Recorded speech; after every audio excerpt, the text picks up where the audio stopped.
اس کی بنا مرضی کے پتا نہیں ہلتا، وہ ٹوٹل کنٹرول میں ہے۔ یہ جو آپ آسمان دیکھ رہے ہیں نا، یہ گراؤنڈ فلور ہے، اس کے اوپر 7 فلورز اور ہیں۔ 7 فلور پہ جو پینٹ ہاؤس ہے اس میں گاڈ رہتا ہے، اور وہ ہر چیز آپ کی اور میری دیکھ رہا ہے، جو بھی ہم نے کیا اسے پتا، اور وہ سب نوٹ کر رہا ہے اکارڈنگ ٹو ابراہیمک ریلیجنس۔ پھر جب آپ مرتے ہیں تو ایک دن وہ آپ کو سامنے کھڑا کرے گا اور پوچھے گا تم نے یہ کیا تھا، اچھا اور تم نے وہ کیا تھا، تو ادھر بھیجو اسے، ادھر بھیجو، اس پہ بھی کچھ میرے پرابلم ہے میں بتاؤں گا۔ تو اگر تمہاری مرضی کے بنا پتا نہیں ہلتا اور سب کچھ تم دیکھ رہے ہو، اور یہ جو ریلیجس لوگ ہیں یہ مندر اور مسجد اور چرچ جا کے دعا بھی مانگتے ہیں، میرے بیٹے کو وہ نوکری مل جائے، میری بیٹی کی شادی وہاں پر ہو جائے، تو اس کا مطلب ہے کہ یہ ڈے ٹو ڈے لائف میں بھی انٹرفیئر کرتا ہے۔ تو پھر یہ جو دنیا میں اتنا انیائے ہے، دنیا میں اتنی بھوک ہے، اتنی بیماری ہے، اتنی مجبوری ہے، اتنے بلاکار ہیں، اتنے ہتیائیں ہیں، یہ اس کے سامنے ہو رہا ہے، اور یہ چاہے تو روک سکتا ہے لیکن یہ ہونے دیتا ہے۔ اور یہ مجھ سے پوچھے گا، اس کی مجال ہوگی کہ مجھ سے پوچھے گا کہ تم نے کیا کیا دنیا میں پوچھوں گا اگر یہ نکلا کہ بھائی تم نے کیا کیا تھا۔ یہ سونامی میں جو چھوٹے چھوٹے بچے مر گئے، بڈھے بڑھیا مر گئے، انہیں تم بچا سکتے تھے؟ یہ بچے کو جب ڈپتھیریا ہوتا ہے 6 مہینے کے بچے کو تو نیلا پڑ جاتا ہے، سانس کی نالی بند ہوتی ہے، جالی آ جاتی ہے اس میں، اور وہ گھٹ کے نیلا ہو کے مرتا ہے۔ تم دیکھ رہے تھے یہ ہزاروں لاکھوں بچے ڈپتھیریا سے مرتے ہیں، تم ان کی گلے کی جالی ہٹا نہیں سکتے تھے؟ تمہیں شرم نہیں آتی؟ اگر تم ہو، میں تو فار گاڈ سیک دعا کرتا ہوں کہ گاڈ نہ ہو، ورنہ بیچارہ بہت شرمندہ ہوگا۔ میرے پاس ایک ای میل آیا اور اس ای میل میں ایک کنفیوژن کا اظہار کیا گیا ہے، اور یہ کنفیوژن ہے دا پرابلم آف ایول سے related. The problem of evil ایک ایسا مسئلہ ہے کہ جس کو بہت سے لوگ سمجھ نہیں پاتے، اور اپنی ناسمجھی کے اوپر اعتماد کرتے ہوئے وہ اپنی زندگی کے سب سے بڑے ایسٹ یعنی ایمان کے بارے میں شک کرنے لگتے ہیں۔ اور اگر آپ اس مسئلے کو ایک مرتبہ سمجھ لیں، اور اس کو میں نے بہت سی مرتبہ اپنی ویڈیوز میں سمجھایا بھی ہے، لیکن آج ذرا دوسرے زاویے سے میں سمجھانا چاہوں گا، اور انشاءاللہ امید کرتا ہوں کہ وہ ونس اینڈ فار آل اگر آپ ایک مرتبہ اس کو سمجھ لیں گے تو آئندہ آپ کو انشاءاللہ کبھی کوئی مسئلہ نہیں ہوگا، اور دوسروں کو بھی سمجھانے میں آپ کے لیے آسانی ہوگی باذن اللہ تعالی۔ تو یہ آپ کی اسکرین کے اوپر میں ایک چیز شیئر کرنے جا رہا ہوں، جسٹ اے سیکنڈ۔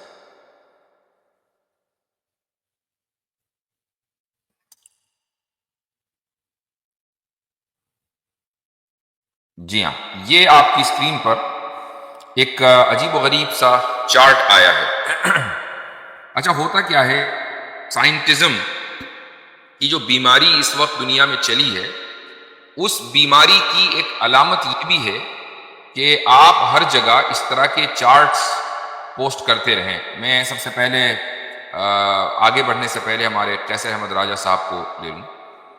قیصر بھائی السلام علیکم ورحمۃ اللہ۔ السلام علیکم ورحمۃ اللہ وبرکاتہ۔ امید ہے میری آواز آ رہی ہوگی کلیئر؟ جی بالکل آ رہی ہے۔ آپ خیریت سے ہیں؟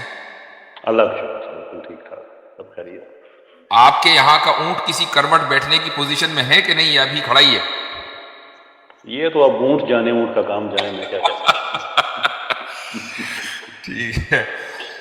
اچھا یہ اسکرین پر پیکیورین پیراڈاکس میں نے سامنے رکھا ہے، آپ کی نظر سے یقیناً گزرا ہوگا۔ آئی ڈونٹ نو یہ اتنا کروں تھوڑا سا، شاید آپ پھر دیکھ پائیں۔ جی جی پلیز میں تھوڑا سا میں نزدیک کروں۔ جی جی تو میں تھوڑا سا ہو جاتا ہے کہ اس پر تمہیدی گفتگو کر لوں، آپ کرنا چاہیں تو ٹھیک ہے، ورنہ بعد میں آپ انپٹ دینا چاہیں تو آپ جیسا مناسب۔ نہیں پلیز پلیز آپ کہہ ٹھیک ہے، جزاکم اللہ خیر۔ اچھا یہ جو بندہ ہے جس کی آپ شکل دیکھ رہے ہیں اپنی اسکرین پر، یہ 341 AC to 271 AC میں تھا، اور ٹھیک ٹھاک ملحد تھا۔ تو اس نے ایک پیراڈاکس پیش کیا، اور پیراڈاکس پیش کر کے لوگوں نے سمجھا کہ بھائی اب اس کا کوئی حل نہیں ہو سکتا، مذہب کے پاس اب اس کا حل نہیں ہے، لہٰذا مذہب غلط ہے۔ تو میں یہ ذکر کر رہا تھا کہ سائنٹزم کی بیماری میں جو لوگ مبتلا ہوتے ہیں ان کی ایک علامت یہ بھی ہوتی ہے کہ جہاں ان کو چارٹ نہیں دکھانا نا وہاں بھی وہ چارٹ لے کر آتے ہیں. اور یہ میں نے ویسے ہی نہیں کہا، بلکہ سوزان ہیک ایک سائنٹیفک فلاسفر ہے، تو وہ یہ لکھتی ہے، اس نے سائنٹزم کی 6 علامتیں لکھی ہیں. ان میں سے ایک علامت یہ بھی ہے کہ لوگ ہر جگہ چارٹس اور اس طرح کی چیزیں جو ہیں وہ کریں، چاہے ان کا تعلق اس فیلڈ سے نہ ہو، یعنی چارٹس وغیرہ اس فیلڈ میں عام طور سے استعمال نہ ہوتے ہوں. تو ایسے ہی یہاں پر ہے، لیکن چلیے اس کو سمجھتے ہیں. وہ اس طریقے سے کہ اس نے یہ لکھا کہ ایول ایگزسٹ. اچھا یہاں پر تو ظاہر ہے کہ اس میں کوئی اختلاف نہیں ہے کہ ایول ایگزسٹ کرتا ہے. اب وہ خود ہی جواب دیتا ہے کہ یس. اب آگے سوال کرتا ہے کہ کین گاڈ پریونٹ ایول؟ یہ اگلا سوال ہے. تو اب اس کے 2 جواب ہو سکتے ہیں، ایک نو اور ایک یس. اگر اس کو یہ کہیں کہ no, God can not prevent evil, تو اب یہاں یہ ثابت آئے گا کہ then God is not all powerful, کہ بھئی پھر خدا جو ہے وہ قادر مطلق نہیں ہے اگر وہ ایول کو کنٹرول نہ کر سکے، ایول کو روک نہ سکے. لہٰذا بہتر آپشن یہ ہے کہ ہم یہ کہیں کہ گاڈ کین پریونٹ ایول، یعنی خدا جو ہے وہ ایول کو پریونٹ کر سکتا ہے، روک سکتا ہے. اچھا اس کے بعد اچھا میں کیسر بھائی جسٹ اے سیکنڈ میں آپ کو میوٹ کر رہا ہوں، تھوڑا سا آواز آ رہی تھی ادھر سے. جی سوری. اچھا جزاکم اللہ خیر. اس کے بعد جو اگلا اس نے سوال کیا ہے کہ does God know about all the evil? کیا خدا کو تمام ایولز کے بارے میں معلوم ہے یا نہیں ہے؟ اب اس کے بھی اس نے 2 جواب دیے ہیں. پہلا جواب نو ہے کہ اگر خدا کو تمام ایولز کا علم نہیں ہے تو پھر then God is not all knowing, تو پھر خدا جو ہے سب کچھ جاننے والا نہیں ہے، جبکہ خدا کا سب کچھ جاننے والا ہونا ضروری ہے. چلو بھائی، تو پھر دوسرا آپشن یس ہے، وہ زیادہ بہتر ہے کہ جی ہاں خدا تمام ایولز کو جانتا ہے. اس کے بعد اس نے اگلا سوال کیا کہ does God want to prevent evil? کیا خدا ایول روکنا بھی چاہتا ہے کہ نہیں چاہتا؟ تو اب اگر یہاں پر بھی اس نے 2 سوال، اس سوال کے 2 جواب دیے ہیں. پہلا جو جواب ہے وہ یہ ہے کہ then God is not good, God is not loving. اگر خدا ایول کو جانتے ہوئے، ایول کو روکنے پر قادر ہوتے ہوئے، اگر خدا اس کو روکنا نہ چاہتا ہو تو پھر خدا اچھا نہیں ہے، خدا لونگ نہیں ہے، جبکہ خدا کو لونگ ہونا چاہیے، اچھا ہونا چاہیے. تو پھر وہ ڈسکوالیفائی ہو جائے گا. اور اگر ہم یہ کہیں کہ نہیں God wants to prevent evil, خدا ایول کو روکنا چاہتا ہے، ہم یس دوسرا جو آپشن ہے اس کا انتخاب کریں، تو اب یہاں اگلا سوال یہ ہوگا کہ وہ چاہتا بھی ہے، وہ جانتا بھی ہے، وہ قدرت بھی رکھتا ہے، دین وائی از دیئر ایول؟ پھر ایول ہے کیوں؟ اس کا مطلب کہیں نہ کہیں کوئی پرابلم ہے. اب اس کے 2 آپشنز ہیں.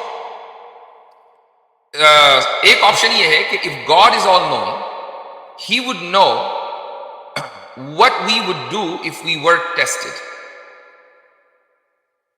Therefore, no need to test us. تو اس کا مطلب یہ ہے کہ کوئی یہ نہیں کہہ سکتا کہ اس نے یہ جو ایول کریٹ کیا ہے اور وہ ایول کو جو کنٹرول نہیں کرنا چاہتا، وہ اس لیے نہیں چاہتا چونکہ وہ ہمارا ٹیسٹ کرنا چاہ رہا ہے، ٹو ٹیسٹ اس.